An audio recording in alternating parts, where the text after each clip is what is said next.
નમસ્કાર વિદ્યાર્થી મિત્રો, અમૃતસરના ક્લાસમાં ફરી એકવાર તમારું સ્વાગત છે. આપણે રાસાયણિક ગતિકીમાં લાસ્ટ લેક્ચરમાં આણ્વિકતા વિશેનો સરસ મજાનો ખ્યાલ મેળવ્યો. આજનો પ્રશ્ન છે આપણો, શૂન્ય ક્રમની પ્રક્રિયા માટે વેગ અચળાંકનું સમીકરણ મેળવો. તો શૂન્ય ક્રમની પ્રક્રિયા એટલે શું? પહેલા તો બેટા તો આપણે આગળ જાણીએ છીએ કે પ્રક્રિયાનો વેગ હોય એ પ્રક્રિયકની સાંદ્રતાના જ્યારે શૂન્ય ઘાતાંકમાં હોય તો તેવી પ્રક્રિયાને આપણે શૂન્ય ક્રમની પ્રક્રિયા કહીએ છીએ. તો પહેલો બેટા કે શૂન્ય ક્રમની પ્રક્રિયા એટલે શું? તો પ્રક્રિયાનો વેગ એ પ્રક્રિયાનો વેગ એ પ્રક્રિયકની જે સાંદ્રતા હોય,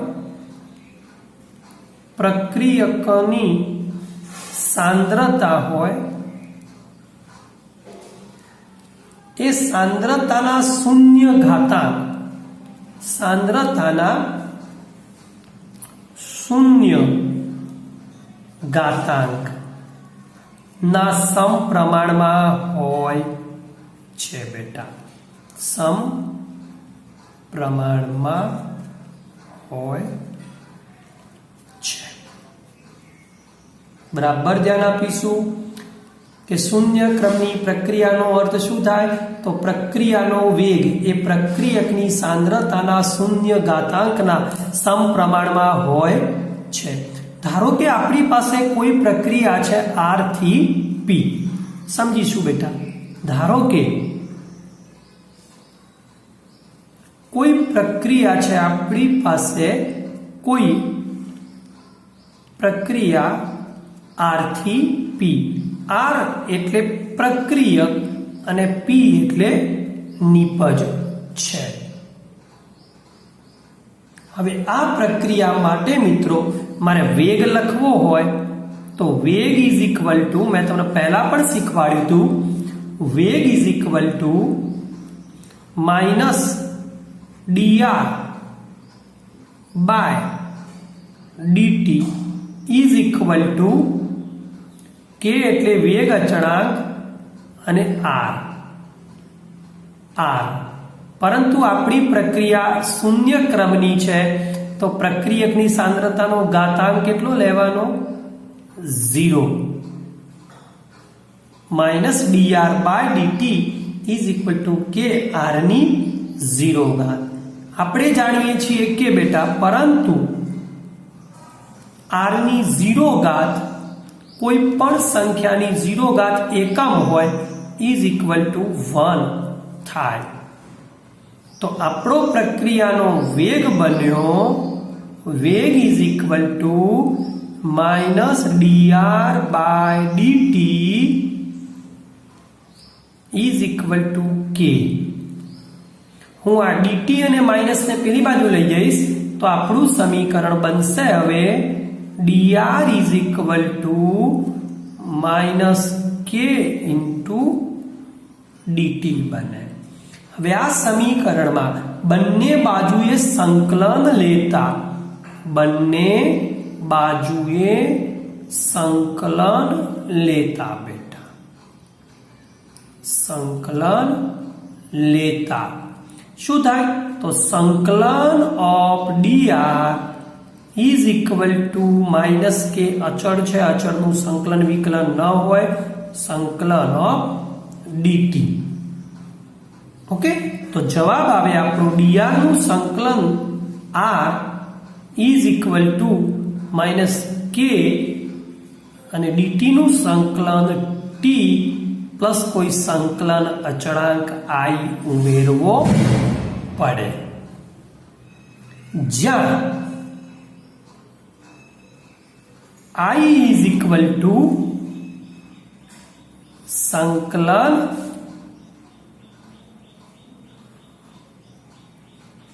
અચળાંક છે. બરાબર ધ્યાન આપીશું I ઇઝ ઇક્વલ ટુ સંકલન અચળાંક છે. હવે સંકલન અચળાંકની કિંમત કેવી રીતે મેળવવી? તો I મેળવવા માટે ધ્યાન આપીશું બેટા. I મેળવવા માટે શું કરીશું? તો શરૂઆતની સાંદ્રતા R છે ને એ જ્યારે t ઇઝ ઇક્વલ ટુ 0 હોય બેટા શરૂઆતના સમયે, ત્યારે R ની જગ્યાએ શું લઈશું? R0 લેતા. અને બોલાય શરૂઆતમાં. શરૂઆત એટલે t ઇઝ ઇક્વલ પ્રારંભિક સમય, t ઇઝ ઇક્વલ ટુ 0 સમયે સાંદ્રતાઓ R is equal two R0 લેતા. ચલો આ કિંમતને આ ઉપરના સમીકરણમાં મૂકીએ તો શું થઈ જાય? R ની જગ્યાએ આવી ગયો R0 is equal to minus k, t ની જગ્યાએ 0 પ્લસ I. આ તો 0 થઈ ગયું બેટા, 0 સાથે ગુણાય તો I ઇઝ ઇક્વલ ટુ આવી ગયો આપણી પાસે R0. મૂળ સાંદ્રતા બોલાય જેને, શરૂઆતની સાંદ્રતા જેને બોલાય, મૂળ સાંદ્રતા અથવા શરૂઆતની સાંદ્રતા છે. I ઇઝ ઇક્વલ ટુ આવ્યો આપણી પાસે R0. ચલો હવે આગળ જોઈએ. આ કિંમતને ઉપરના સમીકરણમાં મૂકીએ તો આપણું સમીકરણ શું બને? R is equal to minus KT plus I ની જગ્યાએ મૂકી દીધો R0. ઓકે, આ પરિણામ હું 1 કહીશ બેટા. યાદ રાખીશું આ પરિણામ, બરાબર ધ્યાન રાખીશું આ પરિણામને. ચલો પરિણામ 1 જોયું બેટા આપણે. હવે સમજો આ પરિણામ 1 ને y is equal two mx plus c સાથે સરખાવતા. પરિણામ 1 ને y is equal two mx plus c. આ જે ગણિત ભણ્યા છે એમને ખબર છે, 9મા ધોરણમાં પણ આવી ગયું. આ સીધી રેખા અથવા સુરેખ સમીકરણ છે, સીધી રેખાનું સમીકરણ છે. તો y is equal two mx plus c સાથે સરખાવતા. ચલો મિત્રો, y ની જગ્યાએ શું આવી ગયા? R લઈશું, m ની જગ્યાએ માઇનસ k છે, x અક્ષ ઉપર શું લઈશું? સમય t લઈશું. અને જો આલેખ દોરીએ તો આપણને શું મળશે? સરખાવતા જોઈએ આપણે આલેખ બેટા. તો અહીંયા બરાબર ધ્યાન આપીશું.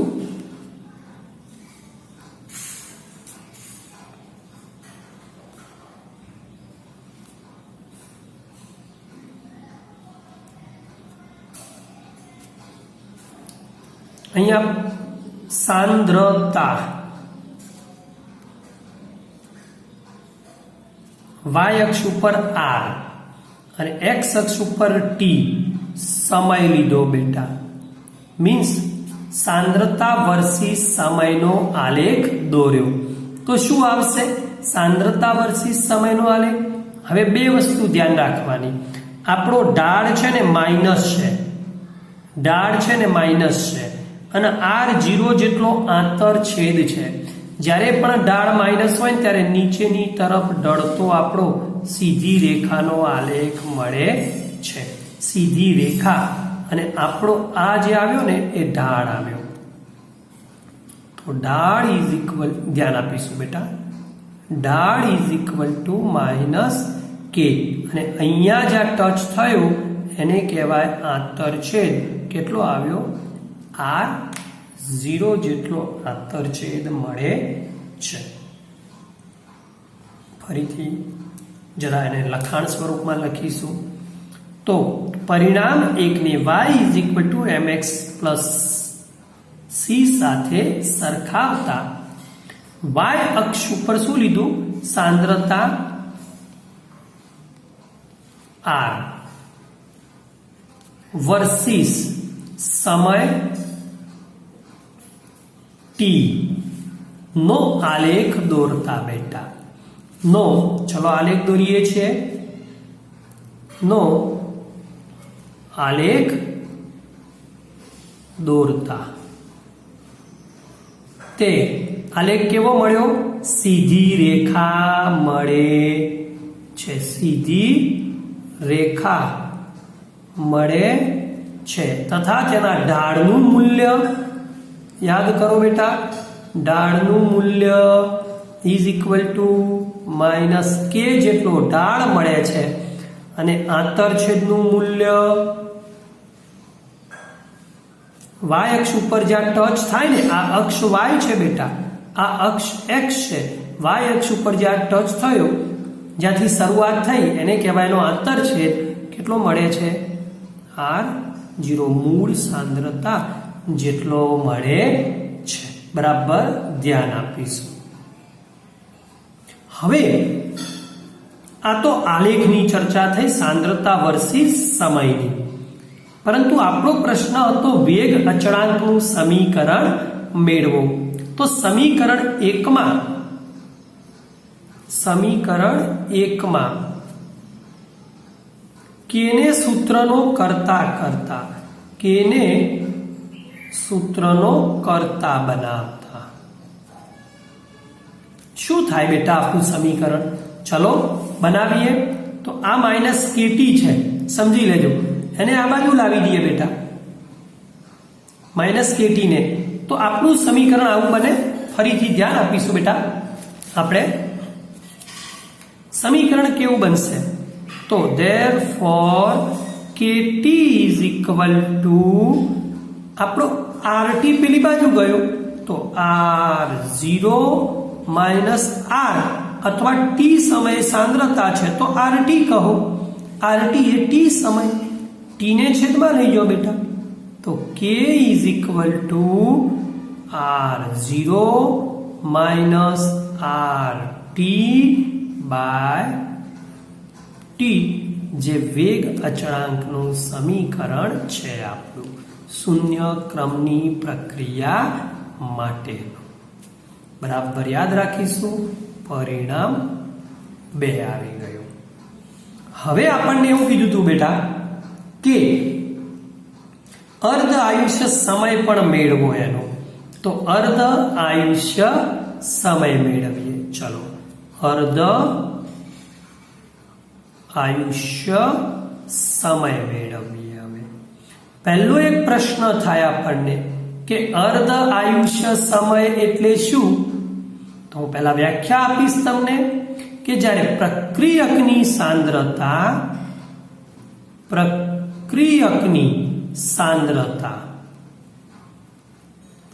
મૂળ સાંદ્રતાથી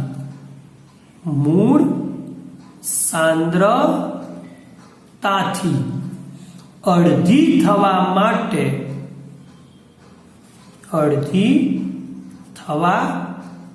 માટે લાગતો જે સમય છે એને અર્ધ આયુષ્ય સમય t1 હાફ અથવા કોઈ t50% પણ બોલે છે. સમજી લેજો, 50% કહે છે. ફરીથી પ્રક્રિયકની સાંદ્રતા એ મૂળ સાંદ્રતાથી અડધી થવા માટે લાગતો સમય તો t1 હાફ કહેવાય. તો હવે આપણા ઉપરના સમીકરણ 2 માં ધ્યાન આપજો. સમીકરણ 2 માં t ની જગ્યાએ t1 હાફ અડધો થવા માટે લાગતો સમય તો rt કેટલું થવા? મૂળ સાંદ્રતાથી અડધી એટલે r0 ના અડધો થવા માટે લાગતો સમય તો r0/2 લેતા. ચલો મૂકીએ બેટા. km ના m શું આવશે? r0m ના m માઇનસ rt ની જગ્યાએ r0/2 અને નીચે t ની જગ્યાએ t1 હાફ. આ t1 હાફ ને અહીંયા લઈ જાઉં, કે ને અહીંયા લાવું તો શું બને? ચલો બેટા T1/2 ઇઝ ઇક્વલ ટુ આ 0 માંથી 1 માંથી અડધા ગયા તો અડધા વધ્યા R0 K છેદમાં લાવ્યા તો 2 અડધા વધ્યા અને છેદમાં K તો T1/2 is equal two R0/2K મળે છે. ઓકે, તો આ શું કહેવા માંગે છે બેટા કે કોઈ શૂન્ય ક્રમની પ્રક્રિયા હોય, શૂન્ય ક્રમની પ્રક્રિયા માટેની ચર્ચા છે. એનો અર્ધ આયુષ્ય સમય T1/2 માટે અર્ધ આયુષ્ય સમય એટલે કે T1/2 એ તેની મૂળ સાંદ્રતાના સમપ્રમાણમાં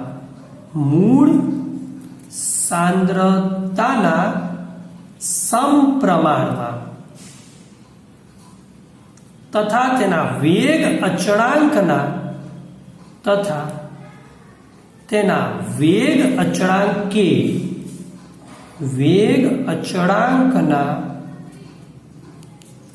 વ્યસ્ત પ્રમાણમાં હોય છે બેટા. મીન્સ શૂન્ય ક્રમની કોઈ પ્રક્રિયા હોય તો એના માટેનો અર્ધ આયુષ્ય સમય T1/2 એ તેની મૂળ સાંદ્રતાના સમપ્રમાણમાં અને વેગ અચળાંકના વ્યસ્ત પ્રમાણમાં હોય છે. સમીકરણ 3 ખૂબ જ મહત્વનું છે. તો અહીંયા જોયું આપણે શૂન્ય ક્રમની પ્રક્રિયા, એના માટેના વેગ અચળાંકનું સમીકરણ, તેનો સાંદ્રતા વિરુદ્ધ સમયનો આલેખ તથા તેના અર્ધ આયુષ્ય સમયને કેવી રીતે રજૂ કરવો. ચલો મિત્રો, હવે જોઈશું આગળ કે શૂન્ય ક્રમની પ્રક્રિયાના ઉદાહરણ કયા. તો એના જોઈશું ઉદાહરણ જોઈશું. તો બરાબર સમજીશું. પહેલું કે કેટલીક એવી પ્રક્રિયાઓ છે મિત્રો કે જે ઉત્સેચક વડે ઉદ્દીપિત થાય છે. તો એક ઉત્સેચક વડે ઉદ્દીપિત થતી પ્રક્રિયાઓ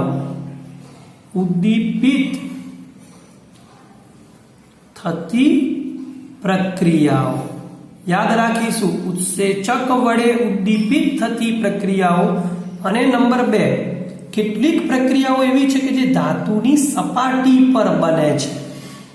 નંબર 2, ધાતુની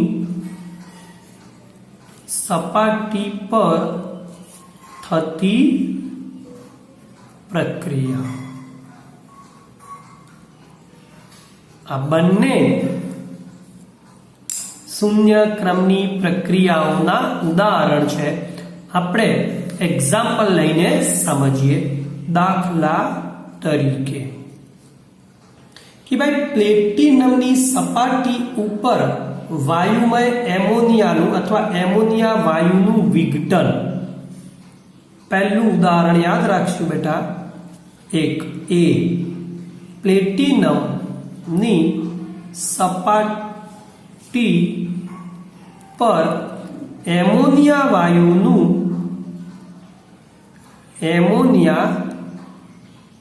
વાયુનું જે વિઘટન થાય ને બેટા, એ વિઘટન એ શૂન્ય ક્રમની પ્રક્રિયા છે. ક્યારે? તો ઊંચા દબાણે શૂન્ય ક્રમની બને છે. યાદ રાખીશું, આ ઊંચા દબાણે શૂન્ય ક્રમની બને છે. એક શબ્દ મેં તમને ખાસ કીધો બેટા, ઊંચું દબાણ હોય ત્યારે જ શૂન્ય ક્રમની બને છે. તો જોઈએ આપણે જાણીએ છીએ એમોનિયા NH3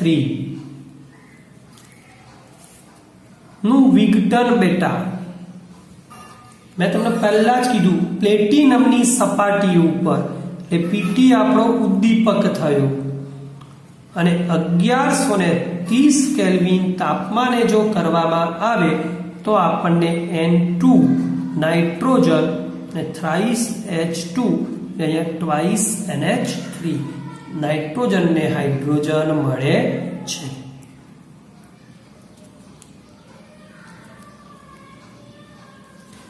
એમોનિયા વાયુનું પ્લેટિનમની સપાટી ઉપર ઊંચા તાપમાને વિઘટન એ શૂન્ય ક્રમની પ્રક્રિયા છે. હવે મારે સમજાવવું છે બેટા કે મેં ઊંચા દબાણે લીધું, હું આનો વેગ રજૂ કરું છું. આનો વેગ ઇઝ ઇક્વલ ટુ આવું બને બેટા K1 NH3 છેદમાં 1 પ્લસ K2 NH3 બને. બરાબર યાદ રાખીશું. K1 NH3 છેદમાં 1 પ્લસ K2 NH3. હવે હું બે પરિસ્થિતિ લઈશ. પરિસ્થિતિ 1 સમજો. નીચા દબાણે, દબાણ આપણી પાસે નીચું હોય બેટા, તો નીચા દબાણે શું બનશે મિત્રો વિચારો તો? K2 NH3 નું મૂલ્ય ઓછું થશે. કોની કમ્પેરિઝન? 1 ની. તો K2 NH3 is very less of 1. કારણ કે દબાણ નીચું છે એટલે સરવાળામાં અવગણી શકાય, ભાગાકારમાં ક્યારે ન અવગણાય, યાદ રાખજો બેટા.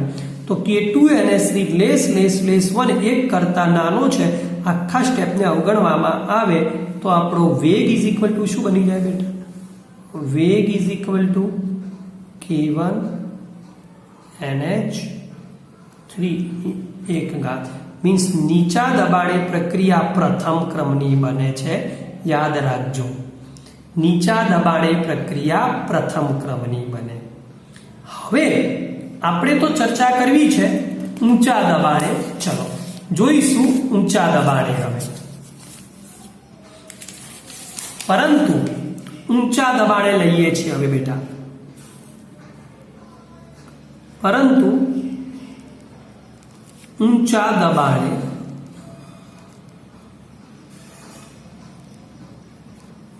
શું બનશે બેટા? ઊંચા દબાણે ફરીથી તો પેલો K2 NH3 મોટો થશે અને 1 નાનો થશે એટલે 1 ને અવગણીશું. 1 ખૂબ જ નાનો બને. કોની કમ્પેરિઝનમાં? K2 NH3 મીન્સ 1 ને અવગણતા આપણો વેગ ઇઝ ઇક્વલ ટુ શું બની જશે? K1 NH3 છેદમાં K2 NH3. પણ K1 અને K2 બંને અચળાંકો હોવાથી એની જગ્યાએ નવો કોઈ અચળાંક K' રાખવું. NH3 ગયા મીન્સ NH3 ની કેટલી ઘાત આવી ગઈ? 0 ઘાત બને છે. મીન્સ ઊંચા દબાણે પ્રક્રિયા શૂન્ય ક્રમની બને છે. ઓકે, હવે આ શું છે બેટા? તો એક વસ્તુ સમજી લેજો. વાયુનું ઘન ઉદ્દીપકની સપાટી ઉપરનું વિઘટન છે, માટે આ પ્રણાલી હંમેશા વિસમાંગ છે. સમજી લો. તો વિસમાંગ પ્રણાલીમાં જ શૂન્ય ક્રમની પ્રક્રિયા જોવા મળે. હવે એવું શું બની જાય છે બેટા? તો હું તમને એક નાનું ઉદાહરણ આપીને સમજાવું. ધારો કે આ કોઈ પ્લેટિનમની સપાટી છે, એના ઉપર મારે એમોનિયા વાયુને અધિશોષાવો છે પહેલા. તો આનું અધિશોષણ આની સપાટી ઉપર થાય. સમજો બેટા, પ્રથમ આ અધિશોષણ પામ્યું. પણ ક્યારે? મેં તમને હમણાં જ કીધું NH3 ની શૂન્ય સાંદ્રતા એટલે કે વેગ એ આ અધિશોષાય છે. સમજો બરાબર. પહેલા તો નીચું દબાણ હોય તો અધિશોષાય, પણ આ NH3 ઉપરનું દબાણ ખૂબ જ વધારે હોય તો એટલો બધો અધિશોષાઈ જાય કે બીજા NH3 ને સપાટી ઉપર સ્થાન મળે નહીં. સમજી લેજો. મીન્સ ઊંચા દબાણે ધાતુની સપાટી વાયુ અણુઓથી સંતૃપ્ત બને છે। મારી વાત સમજજો બેટા, ઊંચા દબાણે ધાતુની જે સપાટી છે ને એના ઉપર વાયુઓ પૂરતા આવી જાય, દબાણ પૂરું છે એટલે, તો ધાતુની સપાટી વાયુના અણુઓથી સંતૃપ્ત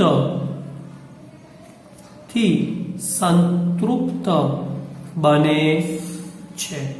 એટલું બધું ઊંચું દબાણ આપી દો કે આના ઉપર બધા વાયુ આવી ગયા છેક સુધી બેટા।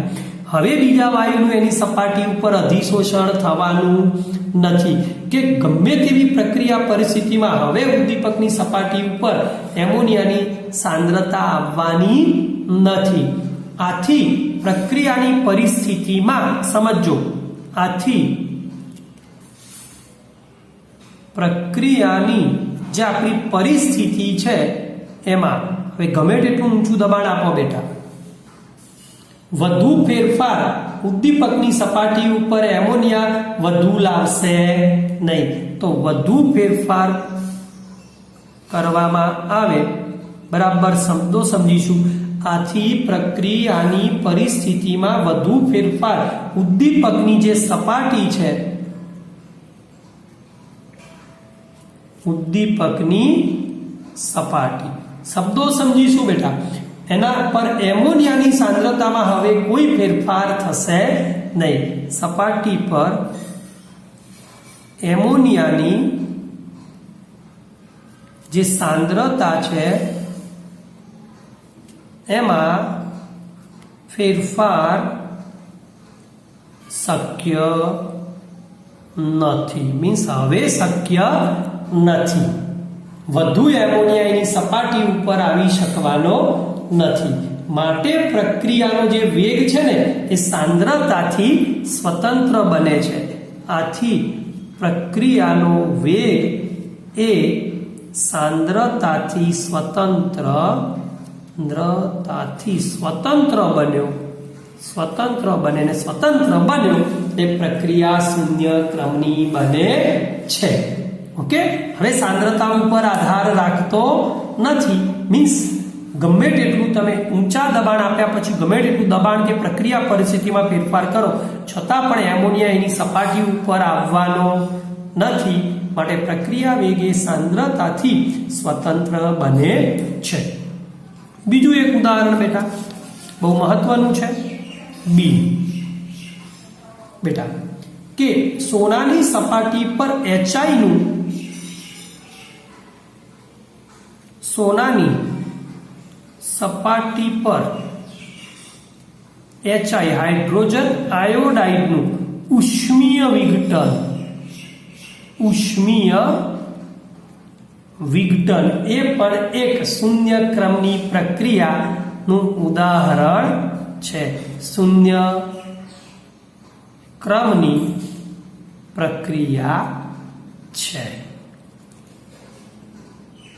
ઓકે બેટા, તો બે ઉદાહરણ જોયા, પ્લેટિનમની સપાટી પર એમોનિયા વાયુનું વિઘટન અને સોનાની સપાટી પર એચઆઈનું ઉષ્મીય વિઘટન।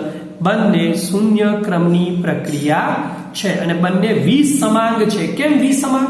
તો સોનું એ ઘન છે અને એચઆઈ એ વાયુ છે। ઘન અને વાયુ બંનેની કલા જુદી જુદી છે, માટે વિસમાંગ છે। મેં હમણાં જ લખાયું, વિસમાંગ પ્રણાલીમાં જ શૂન્ય ક્રમની પ્રક્રિયાઓ જોવા મળે છે। ઓકે બેટા, તો આજે આટલે સુધી રાખીશું। નેક્સ્ટ ક્લાસમાં આપણે મળીએ છીએ બેટા, ત્યાં સુધી અમરીશ સરને રજા આપશો।